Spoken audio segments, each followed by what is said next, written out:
All right, today we're doing something a little different. We're not just looking at history, we're going to try to hack it.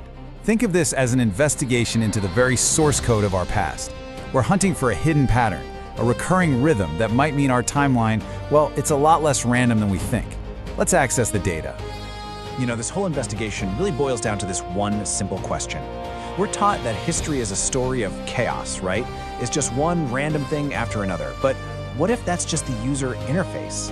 What if underneath it all there's a structure, something predictable running in the background? The source material we're digging into today proposes exactly that. It suggests there's a hidden code, a powerful, repeating algorithm that executes every 800 years, creating these echoes and parallels that are, honestly, they're almost too precise to be a coincidence. Let's start decompiling the data. Okay, so our first case file zeroes in on two of the biggest names in European history. We're looking for anomalies in the data, direct connections that are separated by centuries but line up with this weirdly perfect precision. So here are our subjects: Augustus, the first real Roman emperor, and Charlemagne, basically the father of modern Europe. Now, on the surface, these guys are from two totally different worlds, separated by this huge chasm of time. But when we run the diagnostics, the system reveals something pretty startling.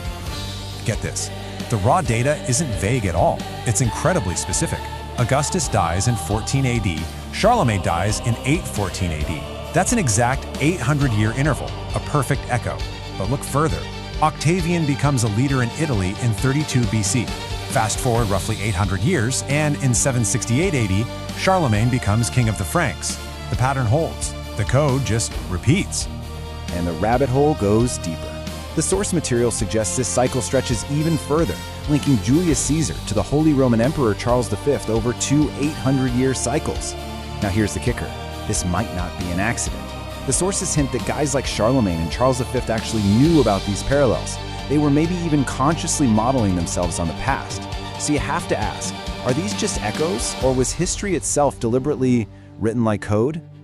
800 years. Remember that number. It is the key variable in this whole thing.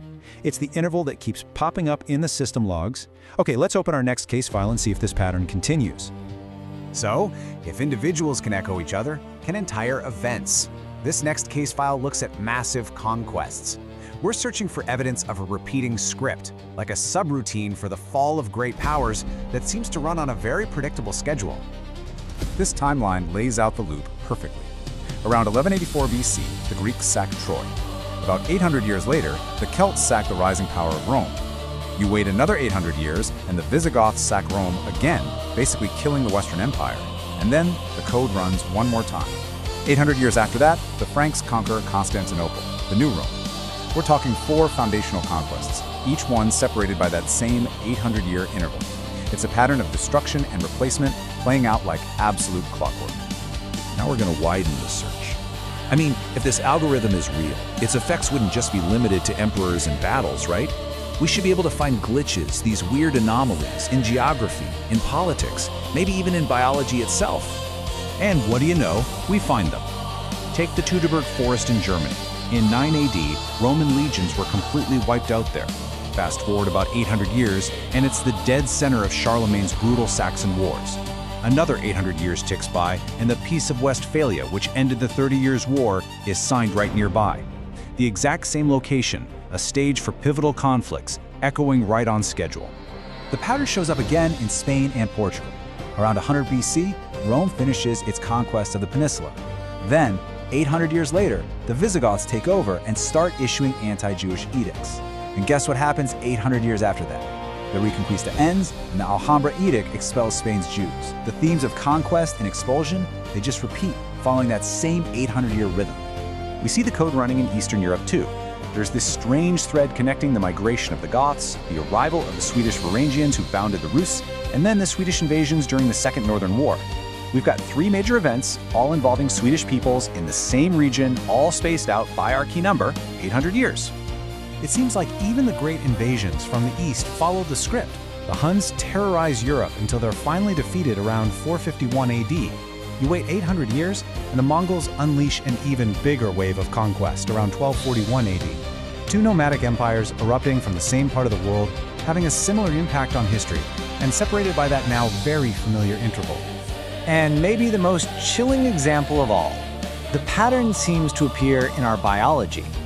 The plague of Justinian starts around 542 AD. Then, almost exactly 800 years later, the Black Death appears. It follows similar routes and causes even more devastation. It's like two catastrophic system crashes 800 years apart. So after decompiling all this data, we're left with a pretty fundamental choice, aren't we? Are these all just mind-blowing coincidences? Is it just our brains seeing patterns where none really exist? Or does the final output point to something more deliberate? The source material we've been looking at, it doesn't really shy away from a pretty radical conclusion. It suggests this is not a coincidence. It proposes that this is a rhythm, a pulse, that might have been deliberately woven into the story of our past. A feature, not a bug. You know, there's a term for this whole phenomenon: historical synchronicity. It's this idea that history isn't just a straight line, but maybe it's a spiral, constantly echoing and rhyming with itself. All the data points we've just gone over are potential evidence for this exact theory. And that just leaves us with one last question to chew on. If an 800-year cycle is real, what does that mean for us today? Are we living in an echo of the past? As we keep trying to hack away at history's source code, the biggest question of all is still out there. What other glitches are still hiding in the system, just waiting to be discovered?